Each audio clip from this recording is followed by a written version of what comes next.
Bueno amigos, estamos aquí en esta segunda parte de Tertulia Vespertina y Nocturna.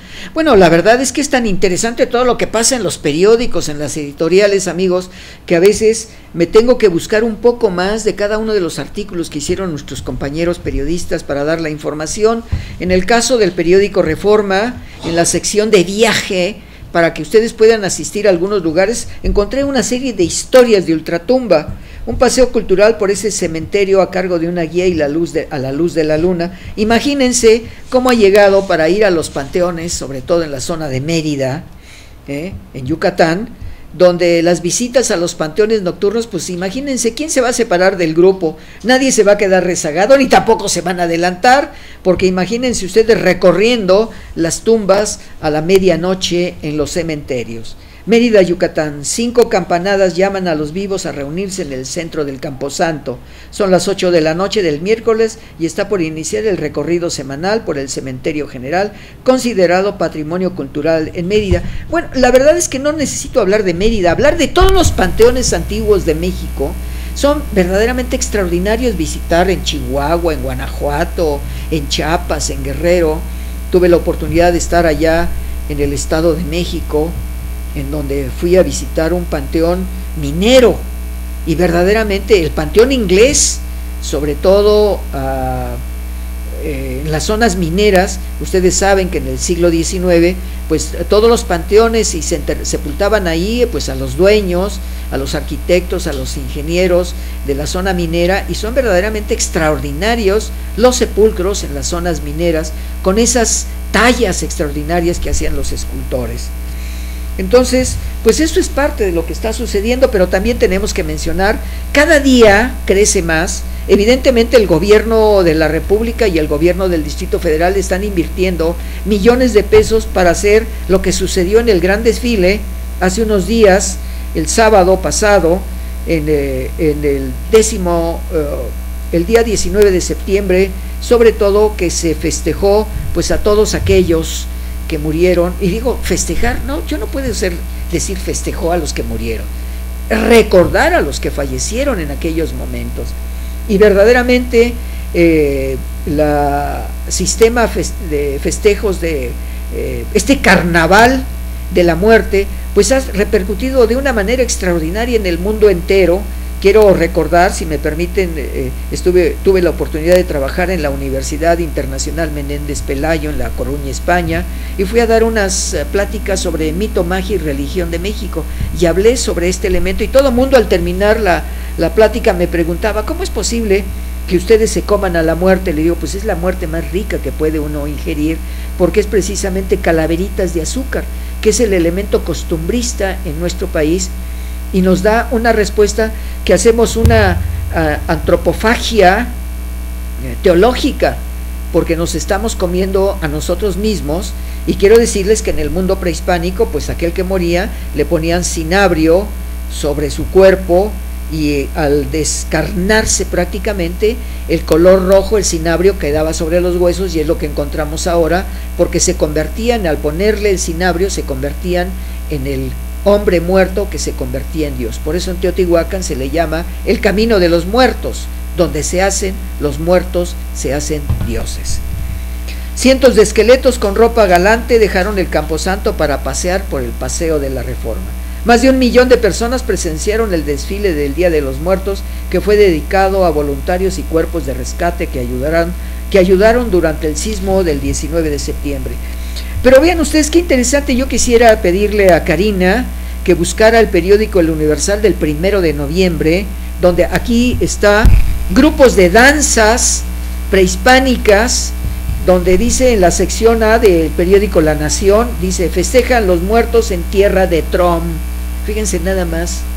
Hijos de mexicanos nacidos en Estados Unidos celebran los fieles difuntos. Me voy a permitir presentarles a ustedes esta sección del periódico El Universal, donde aparece una danzante, aquí lo vamos a ver, con elementos de tipo prehispánico, y que es verdaderamente interesantísimo podernos ubicar en el contexto del México actual, pero con el mundo prehispánico, con los grupos de danzantes que hay. Aquí vemos a una mujer en una danza con fíjense, el penacho es del señor Moctezuma II, una mujer con este penacho, que es la representación del gran penacho de Moctezuma que se encuentra en Europa. Dice así: Oakland, al atardecer el viento helado de la bahía de San Francisco inunda a este lugar de Oakland, ahí donde cientos de mexicanos y mexicanos estadounidenses han salido a la calle para desafiar al gobierno de los Estados Unidos. Estamos viendo ya las imágenes, gracias Karina, porque son parte de las fotografías publicadas por el periódico El Universal. Dice: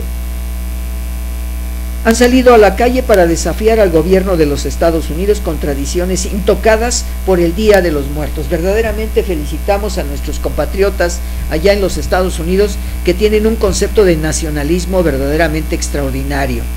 Pero también encontramos un artículo publicado en el periódico El Universal que se llama Mochilazo en el Tiempo, y lo acabo de mencionar porque en la Ciudad de México, fíjense ustedes, al inicio del siglo XX, algunas zonas de hoy que integran la colonia Roma, Sur y Narvarte, eran parte del pueblo llamado La Piedad, Ahuehuetlán. Quiero decirles que yo viví en el pueblo de La Piedad, donde está la iglesia de La Piedad, a unas 6 cuadras de lo que ahora va a ser el Centro Económico Delta, donde estaba la 8ª delegación.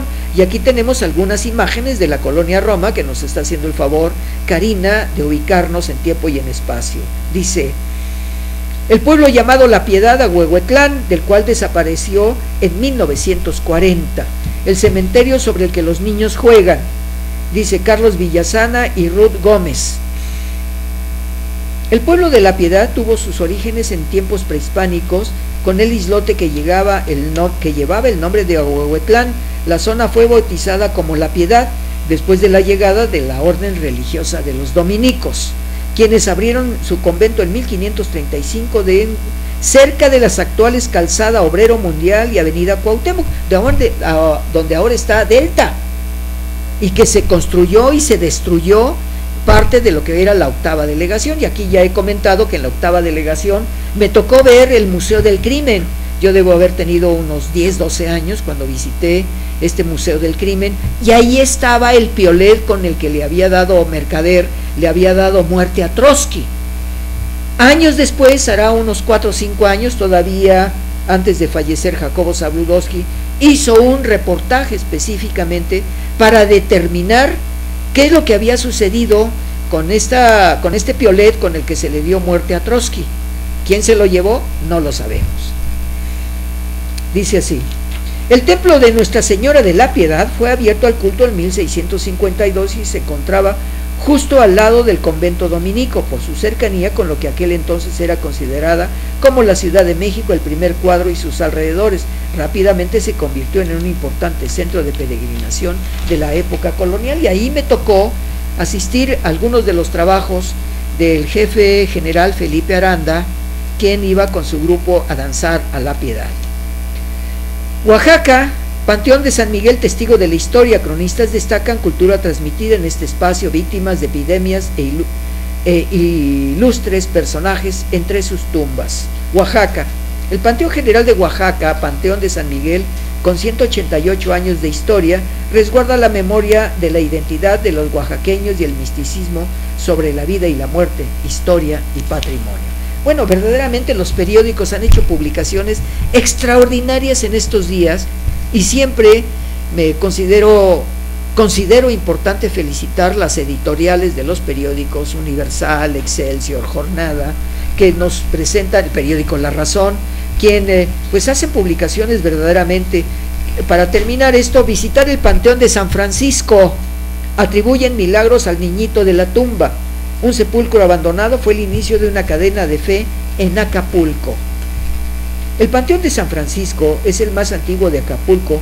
Está la tumba de un niño que murió a los 10 meses hace 15 años. Estaba totalmente abandonada. Un año después, todo Acapulco sabía de su existencia. Una tarde llegó una señora con una niña de 4 años en brazos. Le pidió a la encargada del panteón, doña Susana Curiel García, que le permitiera pasar a la tumba de un niño que estuviera totalmente abandonada, que no recibiera la visita de nadie. Le explicó que su hija había sufrido 2 infartos en el Hospital General, pero que el médico le dijo que ya nada podía hacer, que mejor se regresara a su pueblo, pues iba a ser muy difícil llevársela muerta. Bueno, pues en la presentación del niño resultó que ese niñito abandonado le dio la curación desde el punto de vista espiritual. También en la sección Metrópoli del periódico El Universal, publicado el 1 de noviembre de este año 2017, del entierro a las cenizas. 2014 a 2016 se realizaron 74.731 cremaciones en la capital. Esta práctica cada vez gana más terreno debido a las ventajas económicas y tanatológicas que ofrece. Este texto está escrito por Diana Higareda, Daniela Hernández y Dante de la Vega. Desde hace más de 20 años, Enrique, de 62, traslada todos los días desde el kilómetro 20 de la carretera a Toluca hasta el Panteón Español, al norte de la capital, su trabajo, cuidar a aquellos que muchos han olvidado. La gente ya no viene como antes, las tumbas están olvidadas. Al leer este artículo, amigos, me acordé de uno de los artículos más interesantes de la vida de este país. Yo no sé si alguno de ustedes recuerdan las balmoreadas allá por 1928, 1931, con el señor Balmori, que no era señor, era una señora, y hacía bromas hasta con los presidentes. En el Panteón Español está sepultada esta persona, y verdaderamente la tumba de la señora Balmori, o el señor Balmori, las balmoreadas, es una tumba extraordinaria donde vamos a encontrar permanentemente escritos con respecto a ello. México debería de hacer una película de la señora Balmori o el señor Balmori en base a lo que acontecía en aquella época. Bueno, pues para terminar esto, quiero recordar también, dice en otra publicación que hizo el periódico El Universal del 2 de noviembre, los muertos que no reciben visitas, que acabo de leer el del niño, en la fosa común no todos son desconocidos. A veces los deudos deciden ya no recuperar los cuerpos. Especialistas dicen que el creador, la Catrina, está ahí. ¿Quién es el creador de la Catrina? Nada más ni nada menos que Diego Rivera, que está en el monumento, está en el cementerio de los personajes ilustres. Bueno, se le quitó hace 2 sexenios aquello de el cementerio donde están las personas ilustres. Ahora son los personajes porque no contaban, se creía que por hablar en masculino no se hacía referencia a lo femenino, ya que es muy interesante los personajes que están sepultados ahí, desde el último que llegó, desde el primero que llegó hasta el último, y tuve la oportunidad de conocer a uno de los sepultados, el primero de ellos, que fue un general de la Reforma, y recuerdo a una amiga mía, quien era supervisora en una escuela con su esposo Jales Muyáez, quien uno de los personajes en la zona del Bazar del Sábado, pues tiene ahí un negocio que ahora es heredado por sus hijos y sus nietos, que fue uno de los hombres más importantes que participaron en la guerra de intervención francesa. Día de Muertos, calaveras de tradición, y encontramos, por ejemplo, aquellas lecturas en donde se habla, por ejemplo, de políticos, senadora del PT. Enrique Peña Nieto se creyó muy a principio de la nación Salvador. Se vendió reformador con sus fuegos de artificio. Resultó ser un suplicio de corrupción y violencia, un campeón de la indecencia, que regresará al panteón con votos de aluvión de un pueblo ya sin paciencia. Estas son las famosas calaveras. Podía leer alrededor de 40 o 50 calaveras que se hicieron en todos los periódicos, también el periódico Milenio, y encontramos por ahí voy a hablar de un personaje llamado Fidel Velázquez, que fue dirigente durante muchos años en México, y dice: Fidel Velázquez, cacique alfa y padrote sindical de los 3 sectores. Juan Molinar Orcasitas, durante su administración al frente del Instituto Mexicano del Seguro Social, se otorgaron permisos para subrogar estancias infantiles como las guarderías ABC. Y así siempre se les recrimina y se les dice a todos aquellos que en un momento... Y pasamos a las informaciones internacionales. ¿Cuánto tiempo tenemos todavía por ahí, Karina? Bien, pues entramos precisamente a algunos elementos de la economía del país y a la información, desde luego internacional, con lo que ha pasado en estas últimas fechas, amigos. Sobre todo que pues nos falta tiempo para hablar de todo aquello que ha pasado en estos días, precisamente Dice, destacan comercio entre Yucatán y Cuba. De 2017 el aumento de la relación comercial entre la nación y la entidad, de ellos el 110%, el aumento entre el comercio Yucatán y Cuba. Y pasamos a otras informaciones porque es necesario también hablar de algunas acciones de tipo policíaco y algo que ha sorprendido de sobremanera, porque la Procuraduría General de la República, amigos, está verdaderamente suelta y ya hay protestas muy fuertes a nivel de la alta economía del país. Dice Quintana Roo, ganan 17 amparo por cajas de seguridad. Ciedo no podrá abrir espacios donde guardan sus pertenencias, tampoco trasladar los cofres a otra entidad. Esto se ha prestado a muchas conjeturas, porque dicen que los traficantes de droga y el narcotráfico pues tienen guardados en cajas de seguridad miles de millones de dólares, y entonces dice Panorama, 40 clientes promovieron un proceso de amparo para que las cajas que rentaron o sean trasladadas o abiertas, solamente 18 ganaron. Esto es el primer elemento de National Security. La Procuraduría General liga cajas de seguridad con el crimen organizado. Los 1.500 cofres decomisados en Cancún fueron abiertos. ¿Por qué los abrieron sin una autorización correspondiente?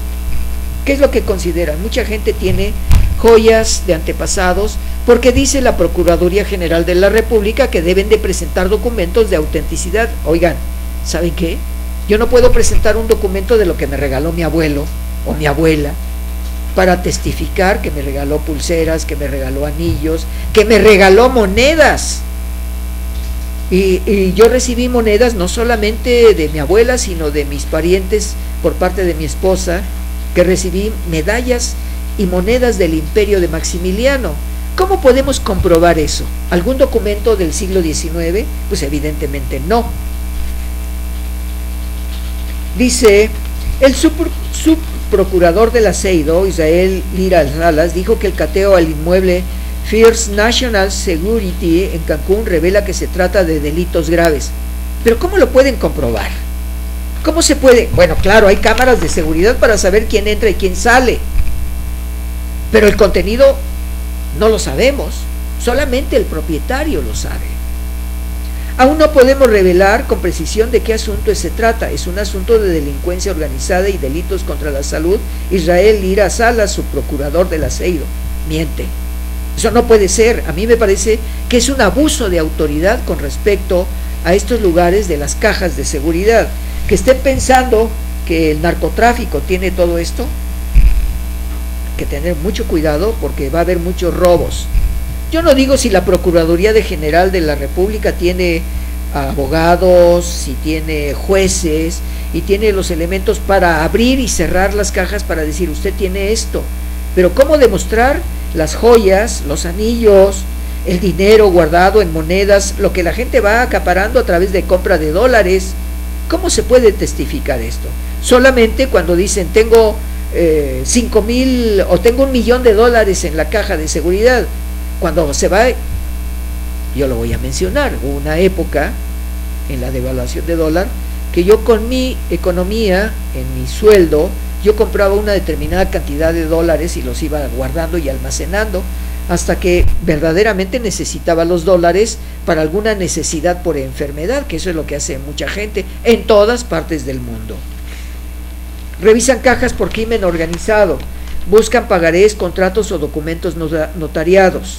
El aseguramiento de las 1.500 cajas de la empresa First National Security en Cancún, Quintana Roo, forma parte de una investigación en contra de la delincuencia organizada. Y vamos ahora a hablar de algunos otros aspectos y empezamos precisamente con Venezuela. Nuestro objetivo es de que Maduro deje el poder, líderes de América. Europa entrega el premio Sájarov a la oposición en Venezuela. Bueno, ahí hay problemas muy particulares porque ahora con lo que se está viendo en la devaluación de la moneda de Venezuela y sobre todo las aportaciones de las últimas alzas a los sueldos de los empleados en Venezuela, pues están tratando de llegar a un acuerdo en economía porque todo mundo está en contra de Nicolás Maduro después de la muerte del presidente comandante Hugo Chávez. China apuesta por intensificar la lucha anticorrupción en nuevo plan quinquenal. En los últimos 5 años, hasta 278 funcionarios y miembros del Partido Comunista Chino han recibido sanciones. Analistas extranjeros apuntan maniobra de Xi Jinping para deshacerse de sus rivales. Bueno, yo me atrevería a decir que esta es una información falsa, porque evidentemente hay que desprestigiar a la China con Xi Jinping, y sobre todo el Politburó es muy importante dentro de los trabajos que se están haciendo en la 19ª Congreso del Partido Comunista Chino. Asegura apertura económica Xi Jinping, presidente de China. Antes de la visita de Donald Trump prometió tratar todas las empresas por igual, ya que en los Estados Unidos están cada vez más discriminadas. Y hay evidentemente una campaña primero de aceptación a Xi Jinping por parte de China, y ahora después con la intervención del presidente Putin a través de la problemática de llegar a la elección Donald Trump y la intervención de Rusia, pues hay unos diferendos bastante fuertes. Pasamos a la sección de los archivos de Bin Laden, espionaje y terrorismo. Uno de los videos divulgados fue la boda de Hamza Bin Laden, celebrada presuntamente en Irán, que ofrece, por ejemplo, la primera imagen del hijo favorito de Bin Laden como adulto. Entre otros materiales hay películas animadas de lo que ha sucedido en el Medio Oriente. Los documentos divulgados fueron hallados en el escondite de pakistaní del fundador de Al Qaeda. Los memorándum del FBI sobre el asesinato de Lee Hasby Olwan entre los archivos de John F. Kennedy. El texto revela el temor de J. Edgar Hoover porque la muerte del magnicida pudiera generar críticas. El exagente calificó el homicidio de agresor inexcusable. La pregunta sería, ¿cuál es el motivo para que Donald Trump diera la oportunidad de liberar todos los documentos, sobre todo el informe Warren, que lo recordamos? Tuve la oportunidad de leer todo el informe Warren con la muerte de John F. Kennedy, y sobre todo los ocultamientos que hizo el mismo FBI. La carta de la agencia de inteligencia, estos son algunos fragmentos de la comunicación revelada el día de ayer, y bueno, vienen dotados precisamente. Nunca se detendrá la multitud que se inclina con la conspiración, quiere ser alguien y ganar dinero, hay muchísimo dinero involucrado, hay más de 200 libros de la conspiración, eso debería decir algo. Liberan los archivos del asesinato de John F. Kennedy con los estudios fotográficos y todo lo que aconteció en esos momentos. Para terminar, amigos, la última parte del atentado en Nueva York deja 8 muertos, 5 argentinos entre las víctimas mortales, y verdaderamente es dramático lo que pasó con este atentado en Nueva York. De acuerdo con la prensa local, un migrante de origen uzbeco abalanzó su vehículo contra ciclistas para arrollarlos al grito de «Alá es grande». Y evidentemente, pues lo que ha resultado de los 10 argentinos que estaban en una conmemoración del 30 aniversario de haber egresado de la escuela secundaria en Argentina, de ellos pues murieron 6 y 1 gravemente herido. El terror vuelve a Nueva York. El terror realmente en el Halloween, en el atentado en Nueva York. El migrante uzbekistán, simpatizante del Estado Islámico, asesinó con una camioneta a 8 personas en Manhattan. Duelo en Nueva York tras el ataque terrorista. Hombre embiste a ciclistas peatones, hay al menos 8 muertos. Periódico Excelsior en la sección global. Atentado en Nueva York, Trump frenará tómbola de visas, donde llegó precisamente este personaje a Nueva York y Estados Unidos en una lotería de visita a los Estados Unidos. Buscan tumbar sorteo de visas. El presidente de Estados Unidos dijo que terminará con el programa que abre la puerta a 50,000 extranjeros cada año, y estamos viendo la camioneta y los elementos del FBI en el estudio de estas muertes en violencia, y podemos ver probablemente ya esta noche los cuerpos de estos argentinos que fueron a trabajar en bicicleta y a festejar su 30 aniversario. Pues amigos, verdaderamente cerramos esta información con lo que sucede a través del mundo entero con las noticias internacionales. Se han quedado muchas de ellas. Sobre todo el próximo viernes hablaré específicamente de lo que está sucediendo en Cataluña. Sabemos de los grave error que está haciendo el presidente Rajoy, porque está violentando, él mismo está violentando la propia Constitución española. El artículo 155 con el cual se destituye a Carles Puigdemont evidentemente tiene un razonamiento, porque el artículo 155 es un documento, un artículo creado a la muerte de Francisco Franco, a pesar de que la izquierda había ganado en esos momentos. No es más que un artículo franquista que se le da una interpretación diferente. En el próximo programa vamos a explicar estos elementos de acuerdo a lo que dicen los periódicos a nivel internacional. Amigos, quiero darle las gracias. Un servidor de ustedes, Carlos Jiménez, les da las gracias también a la productora Karina, quien nos ha llevado y ha apoyado con imágenes en la transmisión de este día. El próximo viernes nos veremos aquí de 4 a 5 de la tarde. Probablemente les avisaremos con tiempo, amigos, porque vamos a cambiar en un día, sobre todo un martes. Vamos a tener la oportunidad de presentarles a ustedes el programa Tertulia Vespertina y Nocturna con una serie de entrevistas. Nos vemos la próxima semana, amigos. Un servidor de ustedes les dice buenos días, buenas tardes, buenas noches, buenas madrugadas, donde quiera que se encuentren. Gracias por admitirnos en esos lugares. Hasta luego, amigos, el próximo viernes.